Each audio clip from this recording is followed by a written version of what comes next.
एक विशाल और शांत समुद्र के किनारे रतनपुर नाम का एक छोटा सा राज था। वहां की राजकुमारी मीरा को बचपन से ही लहरों का शोर संगीत की तरह लगता था। वह घंटों किनारे बैठकर लहरों से बातें करती थी। मीरा अक्सर सोचती थी कि समुद्र की इन लहरों के नीचे क्या छिपा है। उसके पिता राजा सागर सेन हमेशा उसे गहरे पानी से दूर रहने की चेतावनी देते थे, पर मीरा का दिल किसी अनजाने रहस्य की ओर खींचा चला जाता था। एक पूर्णिमा की रात जब पूरा समुद्र चांदी की तरह चमक रहा था, मीरा ने पानी के बीच से एक मधुर गुनगुनाहट सुनी। वह सम्मोहित होकर किनारे की एक बड़ी चट्टान के पास पहुंची। वहां उसे रेत में दबा हुआ एक अनोखा इंद्रधनुष शंख मिला। जैसे ही मीरा ने उसे कान से लगाया, उसे समुद्र की गहराई से आती एक पुकार सुनाई दी, मीरा हमें तुम्हारी जरूरत है। अचानक समुद्र की लहरें शांत हो गई और पानी के बीच एक रास्ता बन गया। मीरा बिना डरे उस रास्ते पर चल पड़ी। जैसे जैसे वह नीचे गई, उसे महसूस हुआ कि वह पानी के अंदर भी सांस ले पा रही है। पानी के नीचे एक अद्भुत दुनिया थी। नीलम में महल, मूंगों के बगीचे और चमकती मछलियां। वहां के लोग इंसानों जैसे थे, लेकिन उनकी आंखों में समुद्र की गहराई और चमक थी। महल के बीचों बीच एक सिंहासन पर जल रानी बैठी थी।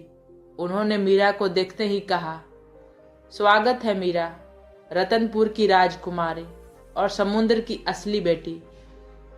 मीरा यह सुनकर दंग रह गई। रानी ने बताया कि बरसों पहले समुद्र और धरती के बीच एक संधि हुई थी। मीरा असल में जल लोक की ही राजकुमारी थी, जिसे एक बड़े संकट से बचाने के लिए राजा सागर सेन को सौंप दिया गया था। रानी ने बताया कि समुद्र का हृदय मणि एक समुद्री राक्षस तिमी ने चुरा लिया है। अगर वह मणि वापस नहीं मिली तो समुद्र सूख जाएगा और धरती पर प्रलय आ जाएगी। मीरा ने अपनी असली पहचान स्वीकार कर ली। जल रानी ने उसे एक जादुई त्रिशूल दिया। मीरा उस अंधेरी खाई की ओर चल पड़ी जहां राक्षस तिमी का डेरा था। राक्षस तिमी विशाल और भयानक था। उसने मीरा को रोकने के लिए अपनी काली लहरें छोड़ी। मीरा ने अपनी हिम्मत जुटाई और उस शंख को फूंका जो उसे किनारे पर मिला था। शंख की आवाज से पूरा समुद्र कांपने लगा। उसकी पवित्र ध्वनि ने राक्षस की काली शक्ति को कमजोर कर दिया। मीरा ने त्रिशूल की रोशनी से राक्षस को पत्थर में बदल दिया। मीरा ने राक्षस के चंगुल से हृदय मणि छुड़ा ली।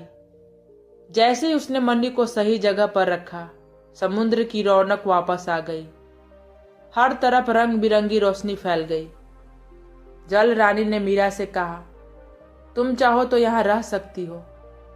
पर मीरा ने जवाब दिया, मेरे पिता मेरा इंतजार कर रहे होंगे। मैं दोनों दुनियाओं के बीच का सेतु बनूंगी।